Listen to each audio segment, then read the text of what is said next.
importantes que van a desarrollar durante la formación del testículo. Entonces, que SOX9 inicia la diferenciación a testículo, forma las células de Sertoli con la secreción de estas células de la hormona antimuleriana, y estas células de Leydig que se forman entre las 8 y 10 semanas de gestación, que están estimuladas por la hormona gonadotrotina coriónica, van a producir testosterona, formación de polímeros de Wolff y la habilitación de genitales externos entre las 8 y 14 semanas de gestación, y otros genes, otros mecanismos como el gen INSL3 va a contribuir a que los testículos desciendan a través donde se encuentran activamente, que es abdominal, intraabdominal, hasta el escroto, ¿no? Y que habíamos dicho que una de las hormonas más importantes para la diferenciación normal es la testosterona, pero principalmente la dehidrotestosterona es la enzima más, que tiene mayor efecto sobre genitales externos para su buena diferenciación normal. Habíamos visto a qué llamábamos alteraciones o cómo visualizábamos algunos defectos fenotípicos de este desarrollo, y es importante, bueno, aquí les muestro diapositivas donde vemos una clitoromegalia y que a veces no es fácilmente distinguible de lo que sería un falo pequeño, ¿no? Entonces, bueno, ya se utilizan medidas, ya vimos los criterios que tenemos que utilizar.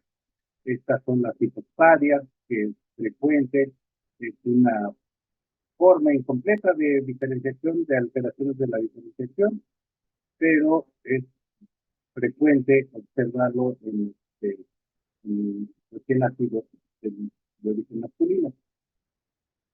Entonces, lo importante en este caso es saber si esta hipospadia es un defecto genético, un defecto hormonal, o puede ser una característica multifactorial, perdón, para saber si cuál sería el mejor tratamiento y el pronóstico de un paciente que tiene hipospadia. Obviamente, pues, el pronóstico y el tratamiento pues, depende del éxito de la cirugía que se le realicen a este individuo para poder corregir el meato urinario en una forma adecuada, y pues esto va a depender de otras cosas, ¿no? No de la causa de la hipospadia. Pero sí es importante que ustedes podemos saber si esa pareja que tuvo un hijo con hipospadia puede volver a repetir en otro embarazo esta malformación.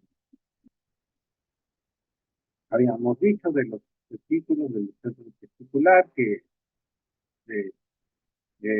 asumen o se llevan a cabo en varias etapas, y que una de estas es ya casi al final del embarazo, en la semana 25-35, va a haber una migración de los testículos a través del conducto inguinal, y esto en recién nacidos que son muy prematuros, pues puede ser una característica no de trastornos de la diferenciación sexual, sino más bien una característica de prematurez, de esa misma prematurez de los individuos. La criptorquidia es una de las formas más frecuentes que vamos a ver en pacientes con trastornos de la diferenciación sexual. Pero, como les decía, no siempre son debidos, no todas las cirugías son debidas a circunstancias. Hay otras causas, también puede haber causas anatómicas que hagan que estos testículos no desciendan. Entonces, pues, bueno, el tratamiento generalmente ya es en etapas de la niñez temprana, y esto puede hacer que requiera una cirugía para fijar esos quistes. Bueno, entonces la clasificación de estas alteraciones de la diferenciación sexual es importante hacerla. ¿Cómo los podemos clasificar? Como habíamos dicho, pues las tres etapas que involucran la diferenciación sexual normal, pues son estos los que tenemos que, eh, eh, ¿cómo los podemos clasificar, no? Dentro de los defectos cromosómicos, pues las alteraciones autosómicas, hay muchas alteraciones, muchos arreglos que pueden ver, que pueden estar involucrados algunos genes que están, que están localizados en cromosomas autosómicos. Sabemos que SOX9 es uno de los genes principales en esta cascada de la determinación sexual, y este gen se encuentra localizado en el cromosoma 17. Entonces, si encontramos alteraciones a este nivel, en esta región donde está localizado este gen, pues obviamente vamos a tener, o nos puede dar trastorno de la diferencia. Lo más común, obviamente, son alteraciones en los cromosomas sexuales. Entonces, masculinos o individuos que son mosaicos para líneas celulares XX y XY, pues obviamente van a tener un grado de ambigüedad genital dependiendo de cuál es la línea predominante, ya sea XX o XY, y esto nos puede dar una ambigüedad tanto de genitales internos como externos. Otro cariotipo que también puede ser muy frecuentemente visto en pacientes que tienen estas alteraciones de ambigüedad son mosaicos donde se perdió en una de estas líneas uno de los cromosomas sexuales, como en este caso que estoy mencionando o que lo estoy mostrando, donde este individuo, pues, en una forma posigótica, pues, después de que se formó el cigoto, por mitosis, se pierde en esta línea uno de los cromosomas Y. Sabemos que era Y, pues complemento normal, XY, entonces se perdió este cromosoma Y, y esto también nos puede dar desde un síndrome de Turner atípico, por la presencia de esta otra línea, hasta una ambigüedad o un fenotipo más varonil de un individuo masculino, pero con alteraciones en la diferenciación, o más bien en la determinación, ¿no? Eh, Hay otras alteraciones que no son cromosómicas, pero sí genéticas, por ejemplo, mutaciones específicas, ya sea en individuos XX o XY, por ejemplo, el receptor de la hormona leucinizante. Este también, cuando encontramos mutaciones puntuales en este gen, en el receptor, en el gen que codifica para el receptor de la hormona leucinizante, pues este receptor va a estar defectuoso y van a dar origen a que esta hormona no tenga su acción determinada, y obviamente puede dar trastornos de alteración por una falta en la síntesis, más bien no en la síntesis, en el receptor de esta hormona. También puede haber alteraciones en la síntesis de la testosterona, en los genes que regulan todo el ciclo del colesterol, desde el colesterol que va a dar origen finalmente la testosterona, pues también puede haber eh, algunas mutaciones en esa cascada de genes que regulan la síntesis de testosterona, o defectos en la respuesta andrógena, como mutaciones, algo muy frecuente que podemos encontrar en casos de varones con alteraciones de la diferenciación sexual, va a ser una mutación en el receptor de andrógeno. Esto nos va a dar principalmente un fenotipo femenino con un cariotipo 46XY.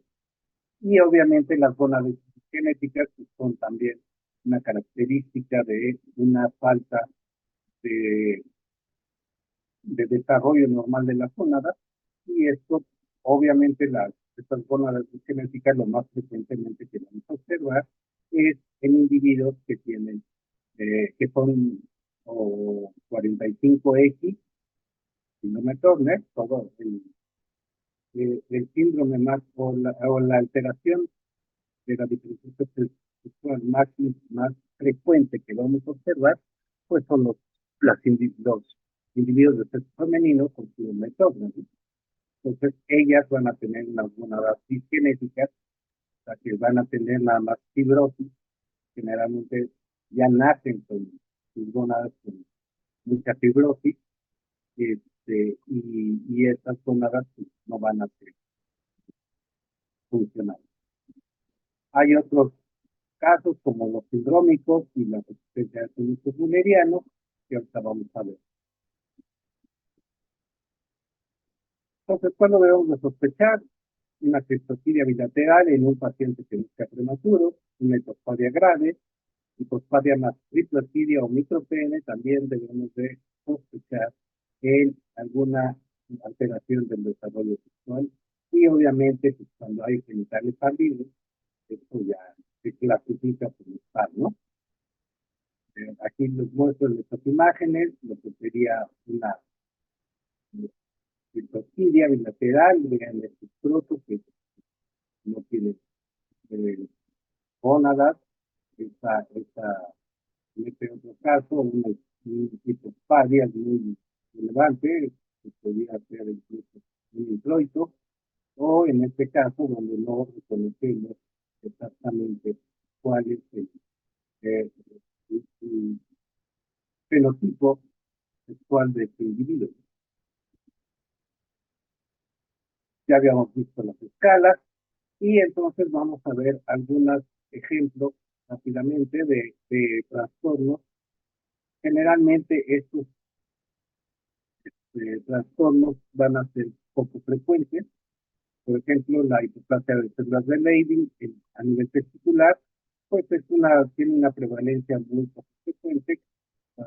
Una de cada millón de recién nacidos pueden presentar esta hipoplasia. Tiene una forma de herencia autosómica recesiva, y el problema es, como les mencionaba hace rato, que hay alteraciones en el gen que codifica para el receptor de la hormona leucoiniciante, y esto, por acción de la hormona, bueno, la coriónica, se van a acoplar a proteína C. Entonces, todo este mecanismo que normalmente se debería de presentar, pues está eh, disruptivo por estas mutaciones, ¿no? El gen que está alterado se llama el receptor de la gonadotrofina coriónica con que se acopla a la hormona leucoiniciante, y este gen está localizado en el lazo corto del cromosoma 2. Hay dos tipos de estas hipoplasias, uno que es más severa y otro que es menos severo, pero el tipo 1 completo van a ser pacientes, acuérdense que estos son varones con un determinante sexual XY. Entonces estos individuos van a tener genitales femeninos, ausencia del desarrollo sexual en la pubertad, no va a haber desarrollo testicular, entonces por lo cual, como este receptor está involucrado en el desarrollo normal del testículo, pues no va a haber una diferenciación normal de ese testículo, no va a haber secreción de testosterona, lo cual va a hacer que el desarrollo sexual en la pubertad esté ausente. La criptoxidia puede ser bilateral, dado que esos gónadas son genéticas, de ausencia de útero, trompas de falopio, a pesar de que tienen genitales femeninos externos, pues no va a haber desarrollo de genitales este, femeninos internos. Va a haber niveles bajos de testosterona, altos de hormona leucoiniciante, ya que el receptor no es funcional, pues entonces estos niveles de hormona leucoiniciante pues, se van a incrementar en respuesta a la falta de acción de su receptor. Y no va a haber respuesta a la estimulación con hormona gonadotrophina coriónica porque este efecto no está, el receptor no está respondiendo a un efecto estimulante de la hormona gonadotrophina coriónica. Esa sería la parte más completa de este síndrome. Hay otro que es parcial, donde solo encontramos, bueno, podemos saber una asignación masculina, pero estos pacientes van a tener un micropene e hipospadias debido a que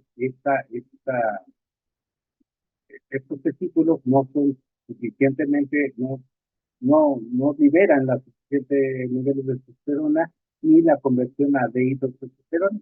Entonces un no puede haber un desarrollo normal del falo y queda pequeño y además estos testículos no pueden este, secretar la hormona que hace que los testículos desciendan, por lo cual pues va a haber una criptoxina, ¿no? Ese sería uno de los raros. Hay otros menos raros, que es como yo les decía, el déficit de 5-alfa-reductasa, que es el tipo 2, lo más común. Este gen también se encuentra localizado en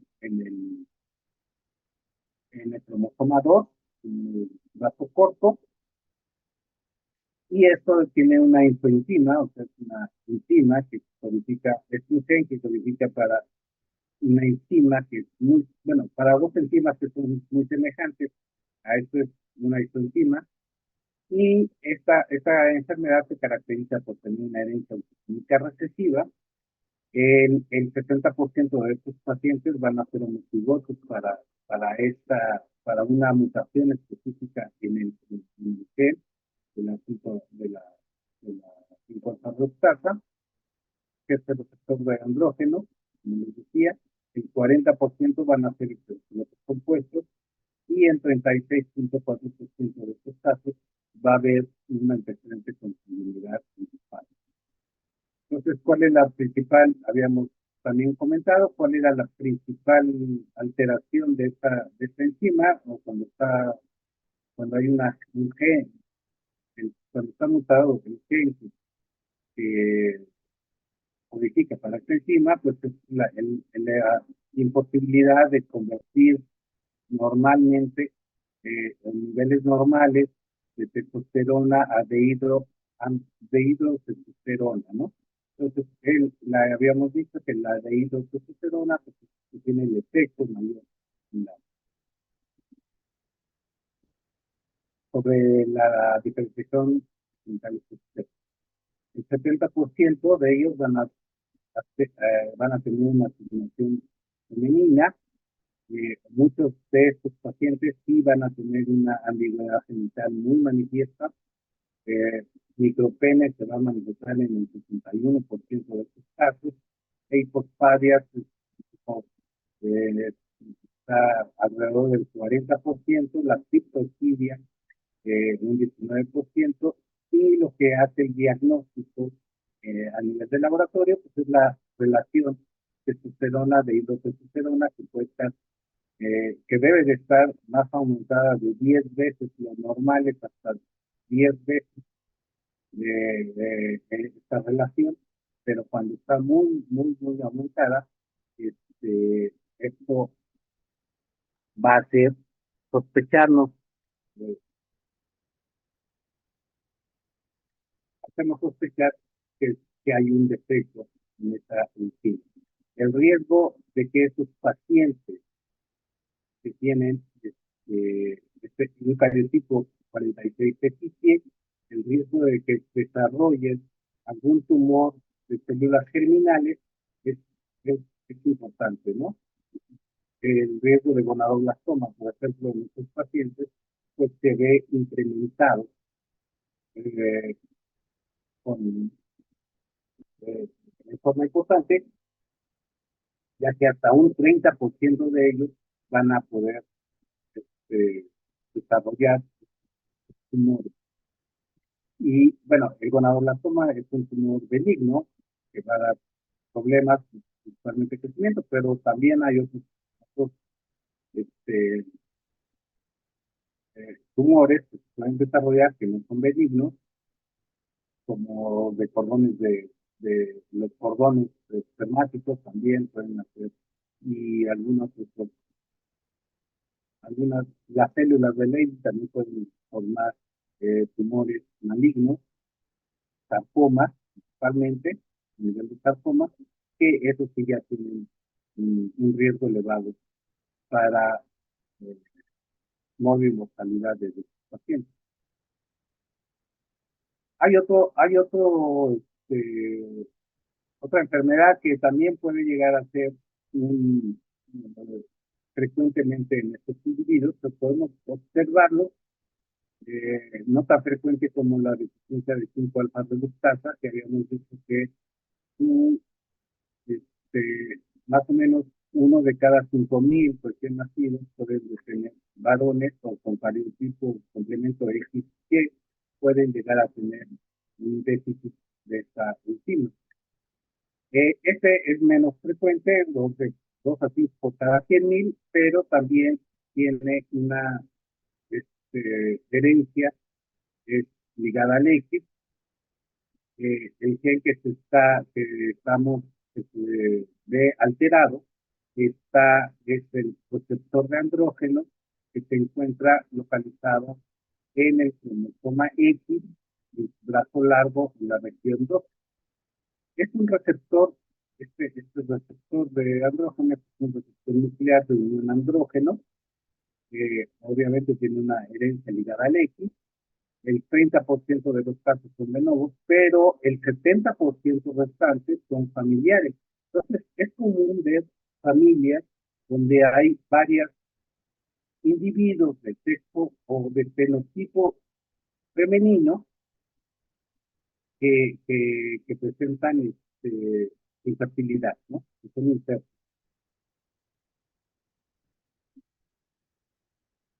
Hay lugares como el dominio de unión al ADN de este receptor donde se ha visto que hay un cúmulo de mutaciones más frecuentemente que el resto del gen.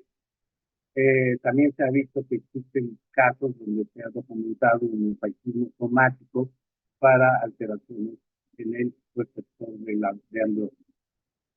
Entonces habíamos dicho 2 a 5%, de 2 a 5 de cada 100.000 se han reportado.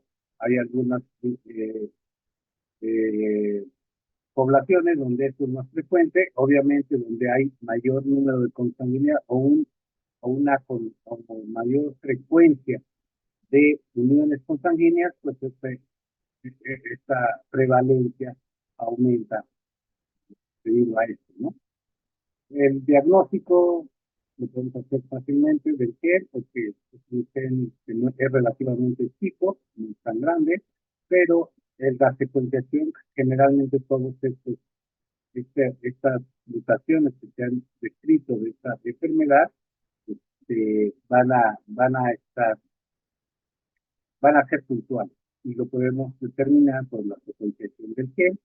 Sin embargo, también hay descritos casos donde se deben a deleciones intragénicas, que eso los vamos a poder ver por la técnica de MLPA, ¿sí? Donde con esta técnica podemos determinar este, alteraciones de lesiones o duplicaciones pequeñas en el DNA. Bueno, entonces, dentro del síndrome de sensibilidad a andrógeno, hay 3 fenotipos principales que podemos observar. Uno es el completo, donde la ausencia total de funcionalidad de este receptor hace que estos individuos tengan genitales o tengan genitales femeninos, totalmente femeninos, eh, un desarrollo mamario completo, ya que hay la ausencia o estos receptores no son funcionales, entonces va a impedir el, va a impedir la acción de la testosterona. Entonces, al no haber acción de la testosterona, pues van a hacerse efectos va a haber un efecto de de, de los estrógenos. Entonces, este efecto de estrógeno, aunque es pequeño, va a hacer posible que estos pacientes puedan tener un desarrollo mamario completo. Van a ser pacientes que va a haber con vello escaso, amenorrea primaria, obviamente. Va, en estos pacientes podemos encontrar o a través de imagen, estudios de imagen, podemos determinar este, los testículos, podemos ver que tienen estructuras gonadales, abdominales, principalmente cuando es la forma completa, estos testículos vamos a encontrarlos a nivel abdominal y va a haber ausencia de estructuras de hueso. Esto, acuérdense, como lo vimos, el problema es que los andrógenos sí puede haber un desarrollo testicular porque este, esta vía no está alterada, no hay alteración para el desarrollo testicular, pero lo que ya no va a haber va a ser un efecto a nivel de órganos externos de la testosterona y la dihidrotestosterona, debido a que a pesar de que este testículo puede producir testosterona, no hay el defecto es que no hay o el receptor de testosterona o de andrógeno, que se llama, pues no es funcional, ¿no? Entonces, todo esto nos va a dar las alteraciones en el fenotipo de estos pacientes. Sin embargo, hay otros síndromes de insensibilidad a andrógenos que pueden ser parciales, ya que al receptor tenga cierto grado de funcionalidad, que la mutación que causó ese gen, en el gen del receptor andrógeno, pues pueda darle cierto grado de funcionalidad. Entonces, esto puede hacernos ver pacientes o individuos que, aunque tienen predominantemente un fenotipo externo femenino, también pueden cursar con un fenotipo ambiguo y también eh, dependiendo de cuánto remanente de esa funcionalidad del receptor puede haber también un fenotipo que sea predominantemente masculino. Entonces, esta forma parcial a veces es muy, muy difícil de, de, de identificar, dado que estos pacientes podemos encontrar que podemos observar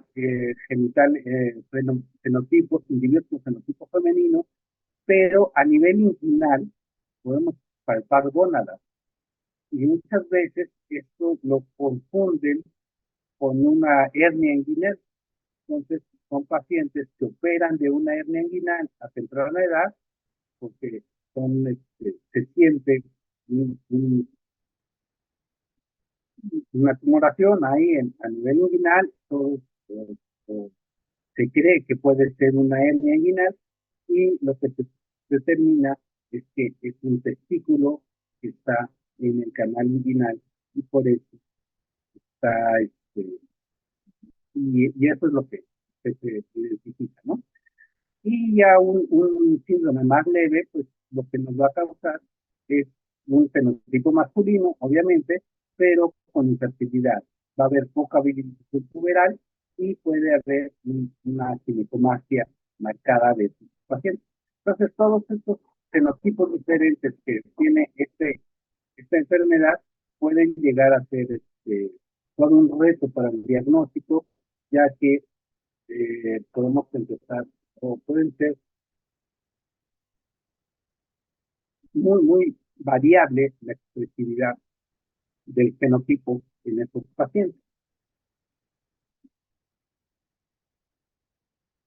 Y ya pues, otra enfermedad es la disgenesia gonadal. La disgenesia gonadal, como su nombre lo dice, pues es una falta de formación de las estructuras, tanto de gónadas masculinas como femeninas, que,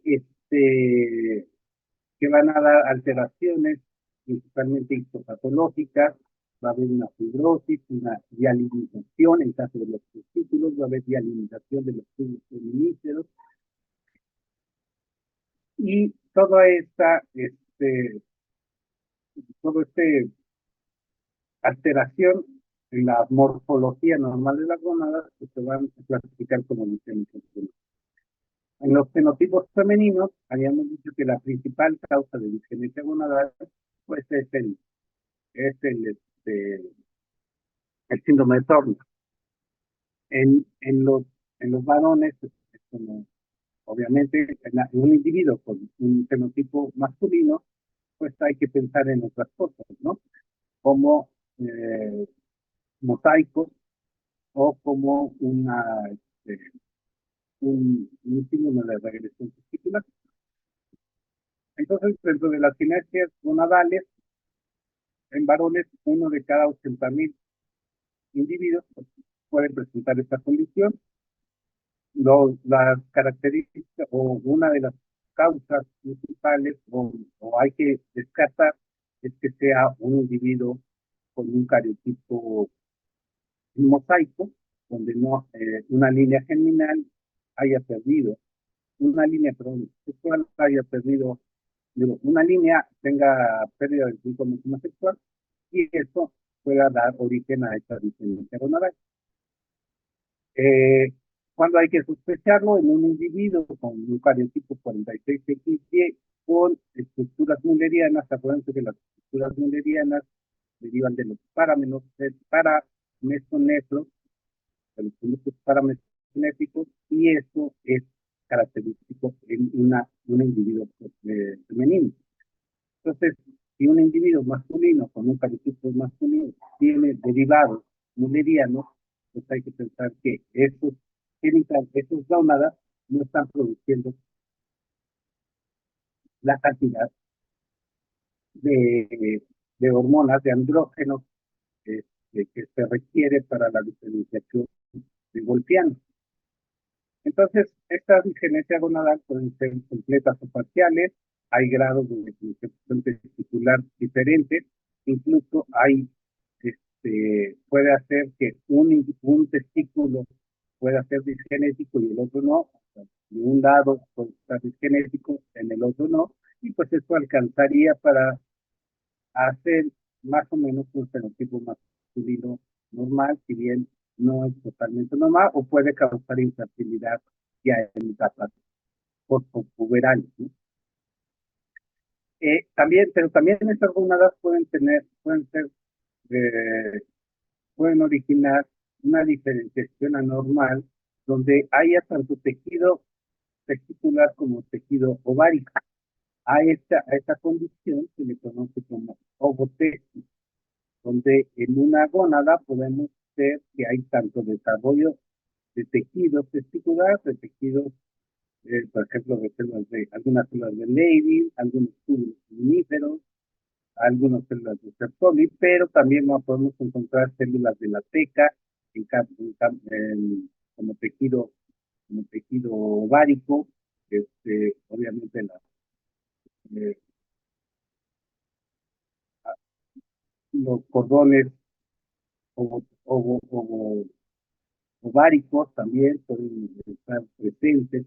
Entonces, en esta condición, cuando hay tanto un tejido ovárico o, o- o células de tejido ovárico, proveniente de tejido ovárico como testicular, pues vamos a encontrar un ovotesis.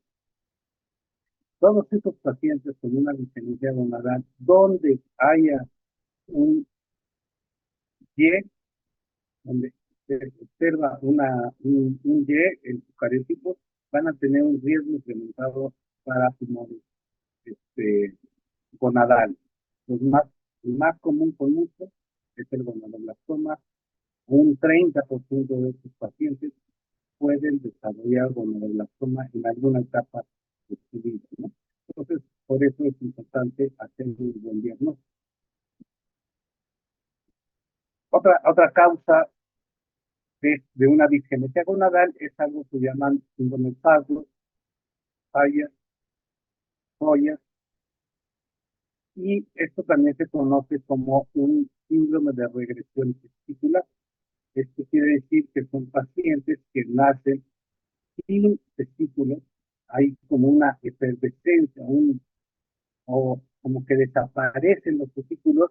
Se sabe que tuvieron que estar presentes en algún momento del desarrollo porque la diferenciación tal vez pueda llegar a ser de un varón no completamente normal. Pueden haber grados de ambigüedad genital o incluso, o también en formas menos severas, puede haber solamente infertilidad en estos pacientes.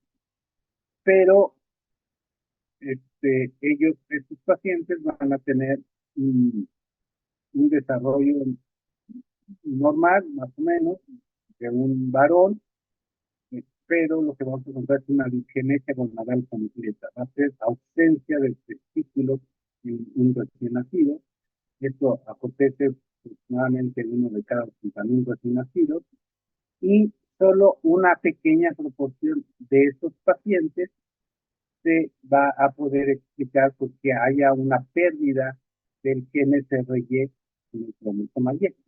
Entonces, aquí hay muchos genes que pueden estar involucrados en la diferenciación, en esa cascada de la diferenciación testicular. Pues va a haber muchos genes que pueden causar esta como regresión que les digo,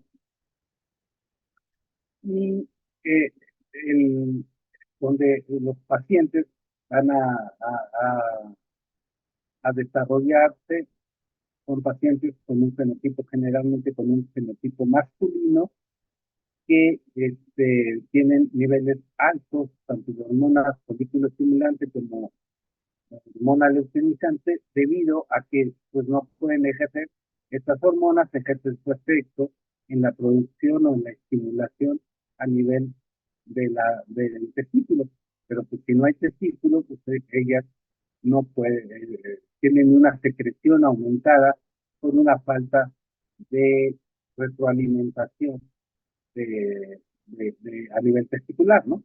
Entonces, cuando estas hormonas ya detectan que hay niveles adecuados de testosterona, pues disminuyen su secreción. Pero en este caso, como no se puede detectar esos niveles de testosterona, pues siempre van a estar elevadas.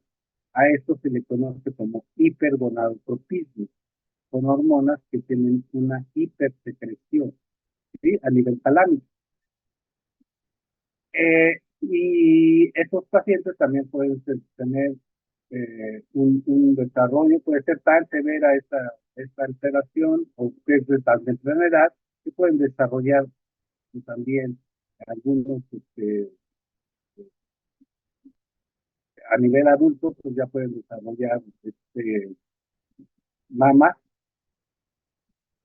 glándula mamaria, incluso algunos ya pueden llegar a presentar un útero en imágenes, en estudios de imagen.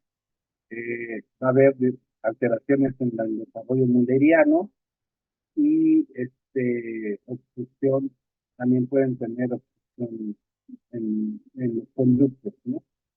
Pacientes. La disgenesia gonadal, va a haber falla ovárica en un varón.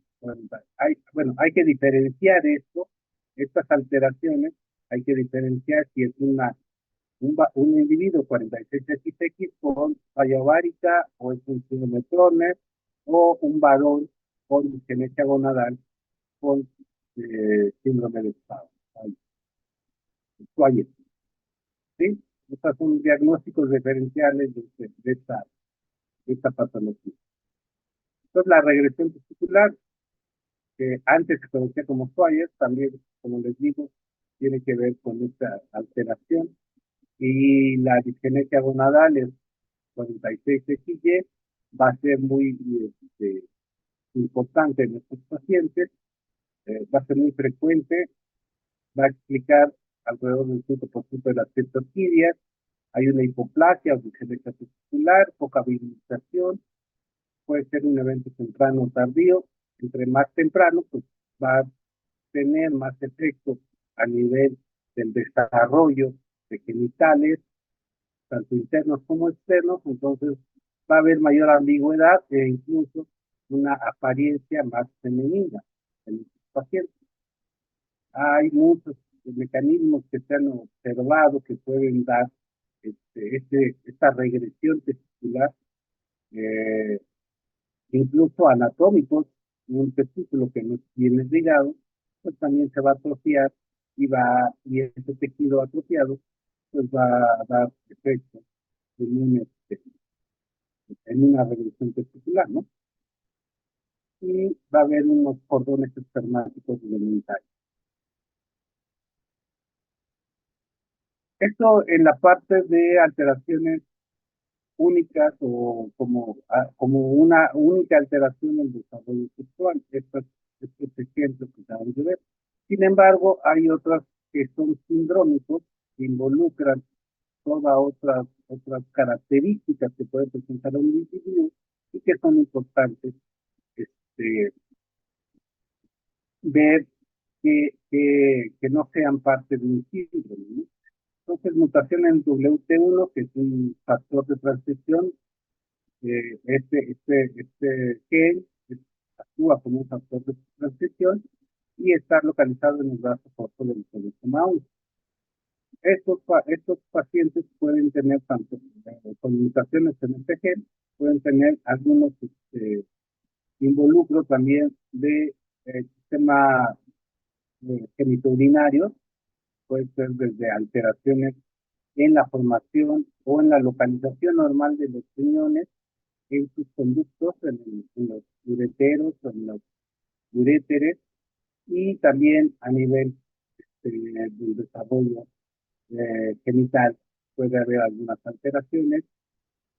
Y esto también es muy característico, hay que pensar en un probable síndrome de esto en recién nacidos que nacen con un tumor de Wills. El tumor de Wills es un tumor que se origina embriológicamente y que se debe a alteraciones, a una falta de desarrollo normal de las neutronas, ¿no? A nivel de neutronas en los riñones embrionarios. Y esto va a dar un riñón anormal, con crecimientos anormales, que en este caso se describe como de Wills. Hay otro que por sus acrónimos, el síndrome de Ward, que es un tumor de Wills, que también involucra un tumor de Wills con aniridia, retraso mental y alteraciones genitales. Esto es el acrónimo de Ward, que obviamente, como su nombre lo dice, se manifiesta o se caracteriza este síndrome por estos este, signos que van a presentar estos pacientes. El tumor de Wick puede ser también muy frecuente, por 45-60% de estos pacientes van a tener un tumor de Wick. La aniridia, la, la discapacidad intelectual, obesidad, las alteraciones genitourinarias y enfermedad renal crónica en la adolescencia en un gran porcentaje de ellos. Otro síndrome de Nisrak, este síndrome por estudios médicos, pero también involucra a la formación de genitourinaria, alteraciones genitourinarias, hay una esclerosis mesangial difusa y segmentaria, va a haber, pueden ser varones o mujeres, pero con ambigüedad, va a haber un tumor de Wills también, alteraciones y un tumor de Winch en un 74% de estos pacientes. Y la principal alteración en el gen que codifica para esta malformación se encuentra en cromosoma 9, pero tiene una zona o el exono 8 y 9 son puntos frecuentes donde podemos encontrar mutaciones en este gen. Y otro también sindrómico, pues también es característico de estos de pacientes con alteraciones en la disfunción sexual, es el síndrome de Reiter. También tiene involucro a nivel genitourinario, son varones principalmente con un 46X, XY, con ambigüedad. Estos pacientes pueden desarrollar gonadolastoma y hay una variante muy específica en el gen que codifica para este síndrome, en el INTO9, que es lo que hay que observar principalmente, ¿no? Hay otras enfermedades también muy raras, como la persistencia de conductos de Müller. Eso se debe a mutaciones en el gen de la hormona antimuleriana, en una herencia AR, y esto pues va a hacer que esta hormona no se sintetice y pues no va a inhibir. Acuérdense que la hormona antimuleriana, su función es inhibir la formación de los conductos de Müller. Entonces, en caso de individuos XY, pues la hormona mülleriana va a inhibir esta progresión en la formación de los conductos de Müller, y esto va a hacer que estos pacientes pues puedan tener un fenotipo masculino, pero con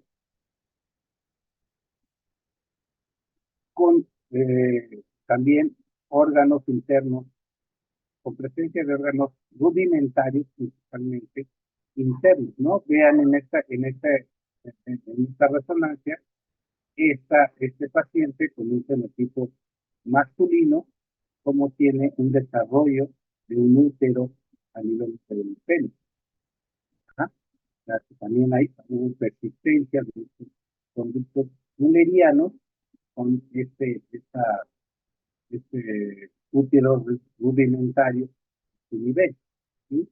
Y también aquí están las gónadas, un testículo que es abdominal, que no descendieron al escroto, y principalmente, ¿no?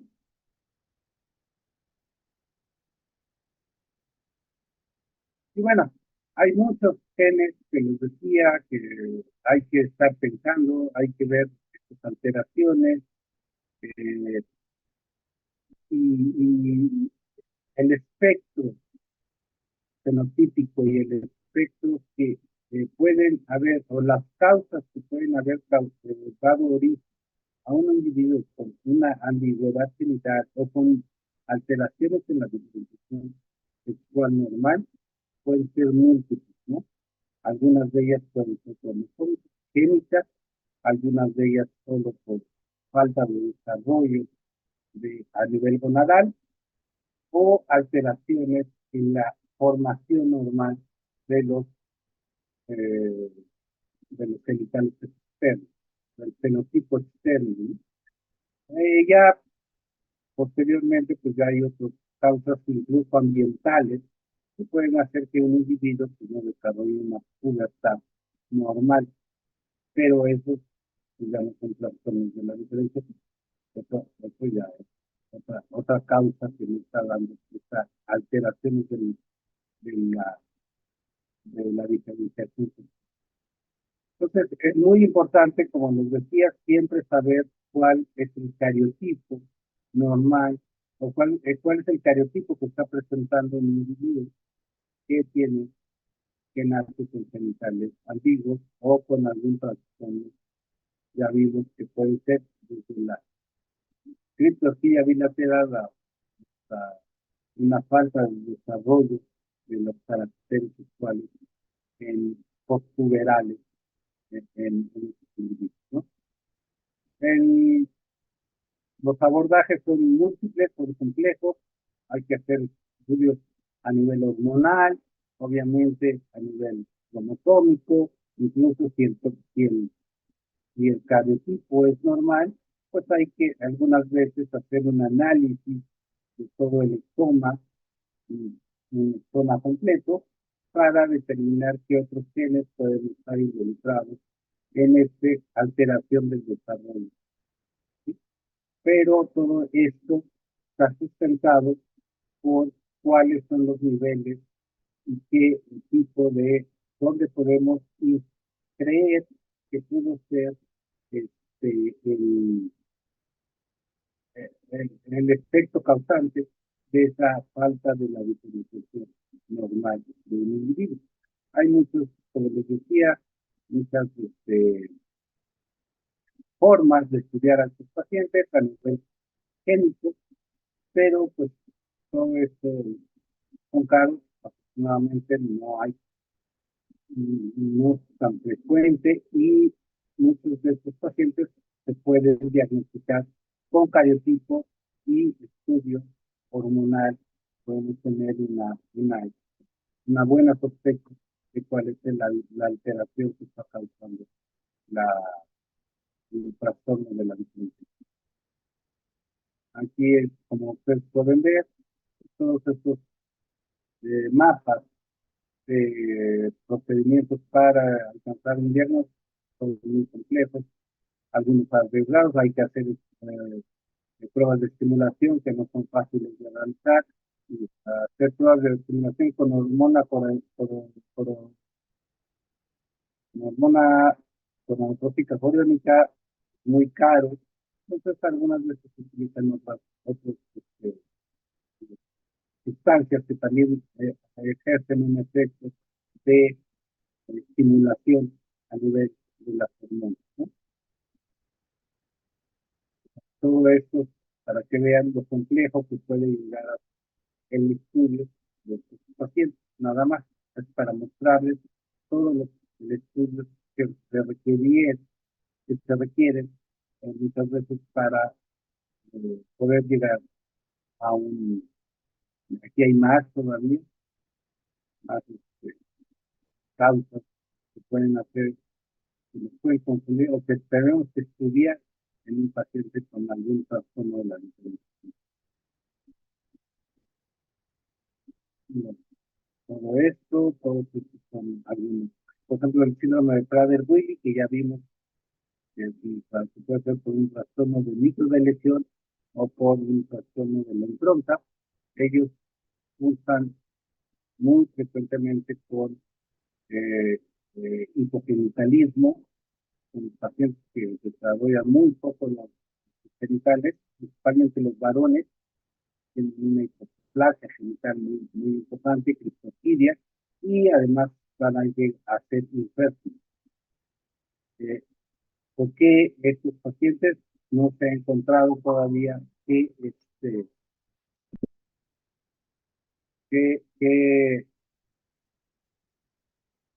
qué genes pueden estar relacionados en esa deleción o en ese grupo de genes que están involucrados en el cromosoma 15, qué genes puedan estar explicando la falta de desarrollo sexual en estos pacientes? ¿Sí?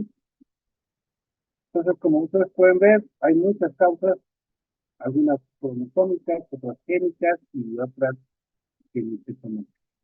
Con eso terminamos esta parte ya de la diferenciación sexual, de los trastornos de la diferenciación sexual, y el lunes iniciaríamos las alteraciones innatas del metabolismo o los trastornos, las enfermedades innatas del metabolismo, que es también todo un grupo impresionante de enfermedades que vamos a ver nada más en forma genérica y aquellos ejemplos más frecuentes, de lo más frecuente que observamos, para poder hacer el, el abordaje completo de estas enfermedades. ¿Sí? No sé si tengan dudas, me pueden mandar por el chat si alguien quiere hacer preguntas o algo.